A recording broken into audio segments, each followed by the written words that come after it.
संस्कृत में वेदों का अर्थ है ज्ञान। हमारे 4 वेद ऋग्वेद, सामवेद, यजुर्वेद और अथर्ववेद को श्रुति के रूप में जाना जाता है। सन 1200 से 400 ईसा पूर्व में वेदों की रचना हुई है। वेदों में मूलतः हमारे संस्कार और रीति रिवाजों का संदर्भ है।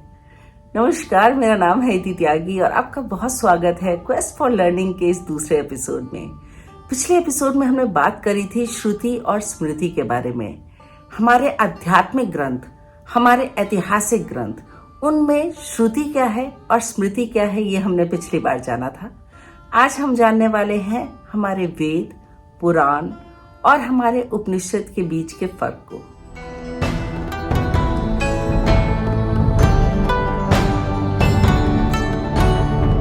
वैदिक संस्कृत में रचित ये ग्रंथ संस्कृत साहित्य की सबसे पुरानी परत है और हिंदू धर्म के सबसे पुराने ग्रंथ हैं।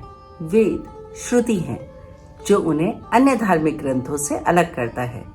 हिंदू मानते हैं कि वेद अपौरुषीय है, यानी कि वो मानवीय नहीं है, अलौकिक है। पुराण विशेष रूप से किंवदंतियों और पारंपरिक विधाओं पर आधारित भारतीय साहित्य की एक महान शैली है।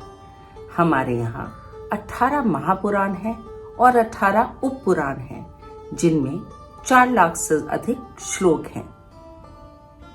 पुराणों में कई प्रमुख नाम हिंदू देवी देवताओं के नाम पर आधारित है। इसमें सबसे प्रमुख है शिव पुराण और विष्णु पुराण। भागवत पुराण पुराण शैली में सबसे प्रसिद्ध और लोकप्रिय पाठ में से एक रहा है। पौराणिक साहित्य भारत में भक्ति आंदोलन के साथ जुड़ा हुआ है और द्वैत और अद्वैत दोनों विद्वानों ने महापुराणों में अंतर्निहित वेदांत विषयों पर टिप्पणी की।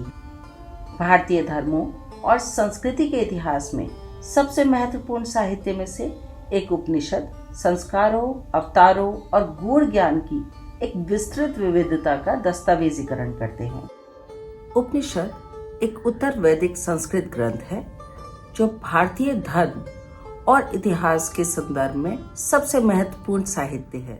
19वीं सदी की शुरुआत में उपनिषदों के अनुवाद ने पश्चिमी दर्शकों का आकर्षण अपनी तरफ खींच लिया था। जर्मन दार्शनिक ऑर्थर शोपेनहावर ने उपनिषदों को बहुत ही आधुनिक बताया है और उन्हें नए जीवन शैली के लिए बहुत ही सटीक ग्रंथ के रूप में देखा है। तो जर्मन फिलोसोफर के साथ हम भी आज की श्रेणी को यही विराम देते हैं और हम मानते हैं कि वेद, पुराण और उपनिषद समय समय पर समाज के लिए एक नया दर्शन लेकर आते रहे हैं। चाहे हमारे धार्मिक ग्रंथ हों, चाहे हमारी संस्कृति के लेख हों, समय समय पर जहाँ भी जिससे भी हमें अपने जीवन को जीने के लिए सही निर्देश मिले, हमें उन्हें अपनाना चाहिए। तो आज क्वेस्ट फॉर लर्निंग के इस एपिसोड में मैं यही विराम देती हूँ अपनी वाणी को और मैं आपके साथ अगली बार फिर मिलूंगी किसी नई चर्चा के आयाम के साथ। तब तक मैं आपसे आज्ञा चाहती हूँ। नमस्कार।